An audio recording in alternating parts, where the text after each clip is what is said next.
সন্মুখীন হ'বলগীয়া নহয় মই এবাৰ চাই গ'লো ডিপাৰ্টমেণ্টক মই কৈছোঁ তেওঁলোকে এতিয়া এইটো ভাল কৰি ঠিক কৰি দিব গাৰ্ডৱাল লাগে কাৰণ এইটো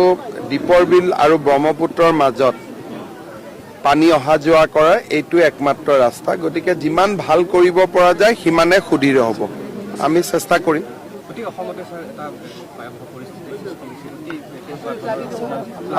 আজি এতিয়া অৱশ্যে অলপ বৰষুণ দি আছে কিন্তু উজনিত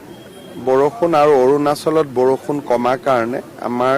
ফ্লাড চিটুৱেশ্যনটো যোৱাকালিৰ পৰা আজি ইম্প্ৰুভ অলপ আছে কিন্তু যদি আকৌ বৰষুণ বেছিকৈ হয় তেতিয়া পৰিৱেশটো কেনেকুৱা হয় ক'ব পৰা নাযায় কিন্তু মৰিগাঁওলৈকে ব্ৰহ্মপুত্ৰৰ পানী বিপদসীমাৰ তললৈকে আহিছে গুৱাহাটীতো বিপদসীমাৰ লেভেলত বৈ আছে ওপৰতো নাই তলতো নাই যদি বৰষুণ বেছিকৈ নহয় তেতিয়াহ'লে মই ভাবোঁ যে 2-3 দিনৰ ভিতৰত পৰিৱেশটো ভাল হ'ব কিন্তু যদি বৰষুণ হয় তেতিয়া ক'ব পৰা নাযায় গতিকে আমি গোটেই পৰিস্থিতিটোৰ ওপৰত নজৰ ৰাখিছোঁ ৰিলিফ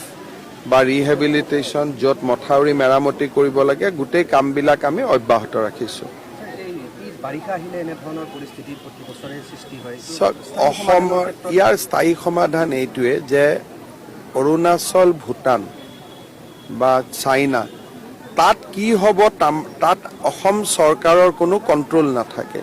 এইবাৰৰ গোটেই ঘটনাটো হ'ল যে অৰুণাচলত ক্লাউড ব্লাষ্ট হ'ল এতিয়া যিকোনো বেমাৰ তাৰ কাৰণটো আমি জানো কিন্তু কাৰণটো আমি ট্ৰিটমেণ্ট কৰিব নোৱাৰোঁ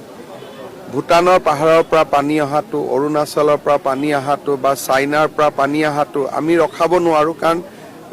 ভূগোলটোৱে এনেকুৱা গতিকে ভূগোলৰ সৈতে আমি যুঁজি থাকিব লাগিব আৰু যিমান পাৰোঁ আমি ইম্প্ৰুভ কৰিব লাগিব বছৰে বছৰে ইম্প্ৰুভো হৈ আছে আগতকৈ মানুহৰ দুখ যাতনা কমিছে কিন্তু একেবাৰে নোহোৱা হোৱা নাই আমি চেষ্টা কৰি থাকিব লাগিব ৰাইজে কৈছে যে এই পথটো বিমানবন্দৰৰ বিকল্প পথ এটা ঠিক কৰি দিম ৰাইজে গোটেইখিনি মোক লিখিও দিছে মই চাই দিম হৈ যাব